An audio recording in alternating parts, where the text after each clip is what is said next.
Hi guys, welcome to the latest episode of videos.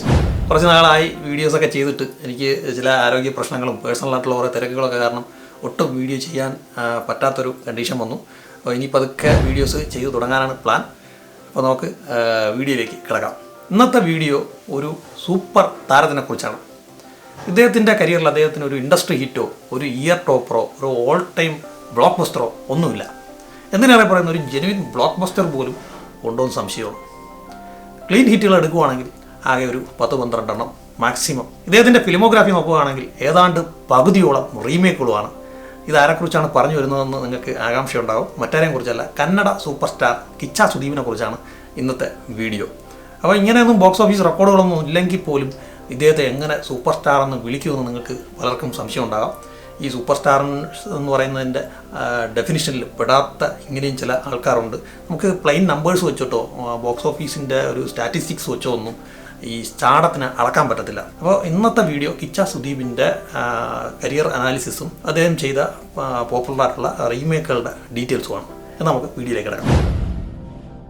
1971 കർണാടകയിലെ ഷിമോഗയിലാണ് കിച്ച സുദീപിൻ്റെ ജനനം. ഇദ്ദേഹത്തിന് എഞ്ചിനീയറിംഗിൽ ഒരു ബാച്ചിലർ ഡിഗ്രി ഉണ്ട്. ഇദ്ദേഹം നല്ലൊരു ക്രിക്കറ്റ് പ്ലെയർ ആയിരുന്നു. കോളേജ് ക്രിക്കറ്റ് ടീമിലൊക്കെ ഇദ്ദേഹം ഉണ്ടായിരുന്നു.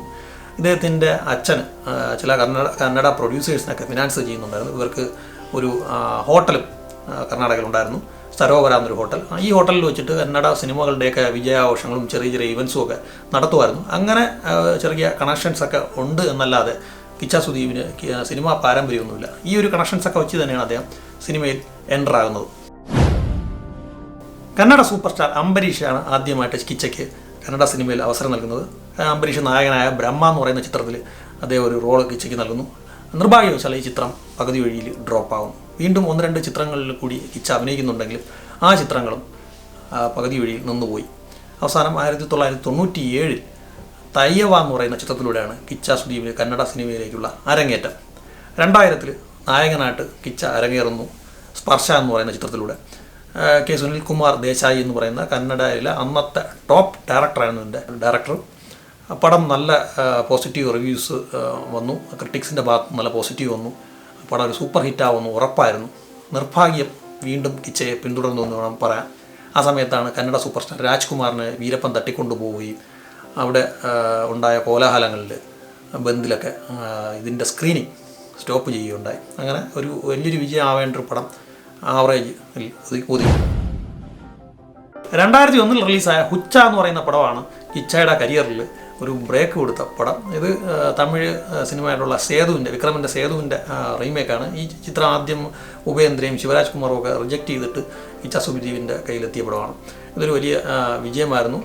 തമിഴിൽ ഈ പടത്തിന് ശേഷം വിക്രമിന് ചെയ്യാനെന്ന് പറയുന്നൊരു വിളിപ്പേര് വന്നതുപോലെ ഈ പടത്തിൽ ശേഷം ഉച്ചയ്ക്ക് ശേഷം അതിലെ ക്യാരക്ടർ കിച്ച എന്ന് പറയുന്നൊരു വിളിപ്പേര് ഈ സിനിമയ്ക്ക് ശേഷമാണ് കിച്ച സുദീപിന് കിട്ടുന്നത്.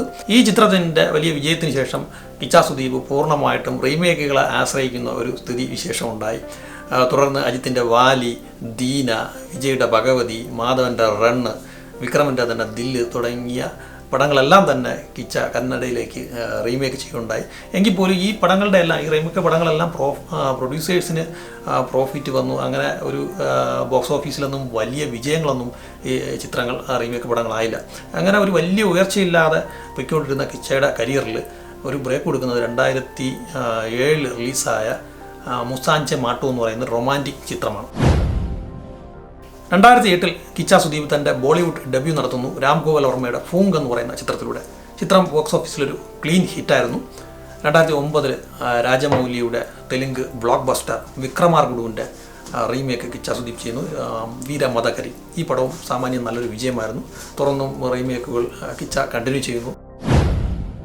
2011 സൂര്യയുടെ ബ്ലോക്ക് ബസ്റ്റർ ചിത്രം സിംഗം കന്നഡയിലേക്ക് കിച്ച സുദീപ് റീമേക്ക് ചെയ്യുന്നു, കെമ്പേഗൌഡ. ഇതും സാമാന്യം നല്ലൊരു വിജയമായിരുന്നു കർണാടകയിൽ. ഈ കെമ്പേഗൌഡയുടെ വലിയ വിജയത്തോടു കൂടി Kichcha Sudeep tier 1 super star ലീഗിലേക്ക് എൻ്ററാകും. തുടർന്ന് പ്രഭാസിൻ്റെ മിർച്ചി, പവൻ കല്യാണിൻ്റെ അതിരണ്ടിക്ക് ദേരടി പോലുള്ള ചിത്രങ്ങളൊക്കെ കിച്ച കന്നഡയിലേക്ക് റീമേക്ക് ചെയ്യുന്നു. 2016 ശേഷം കിച്ച സുദീപിൻ്റെ റീമേക്കുകളൊന്നും ചെയ്തിട്ടില്ല. 2017 ഇറങ്ങിയ ഹെബുലി എന്ന് പറയുന്ന ചിത്രം കന്നഡ ഇൻഡസ്ട്രിയിലെ തന്നെ ഏറ്റവും വലിയ ഹൈപ്പിൽ വന്നൊരു പടമായിരുന്നു.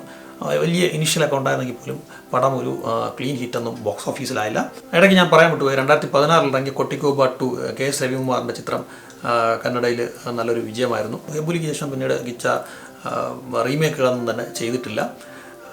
കിച്ച സുദീപിൻ്റെ പേരിൽ 350 കോടി ചിത്രങ്ങൾ ഉണ്ട് എന്നാണ് എൻ്റെ അറിവ്. കാരണം കന്നഡ ബോക്സ് ഓഫീസിനെ സംബന്ധിച്ച് ആധികാരികമായിട്ട് നമുക്കൊന്നും പറയാൻ പറ്റത്തില്ല. അവിടെ ട്രസ്റ്റ് വർത്തിയായിട്ടുള്ള സോഴ്സുകളൊന്നും ബോക്സ് ഓഫീസിനെ സംബന്ധിച്ച് ഇല്ല.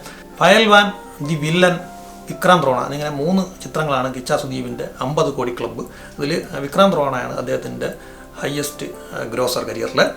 ഏതാണ്ട് 75 കോടിയോളം റേഞ്ചിൽ ഗ്രോസ് വന്നിട്ടുണ്ട്. ആക്ച്വൽ ഫിഗർ എനിക്ക് കൃത്യമായിട്ട് അറിയില്ല. ഇനി കിച്ച സുദീപിൻ്റെ ബോക്സ് ഓഫീസ് ഡീറ്റെയിൽസും അദ്ദേഹം ചെയ്ത റീമേക്കുകളുടെ ലിസ്റ്റും നമുക്കൊന്ന് പരിശോധിക്കാം.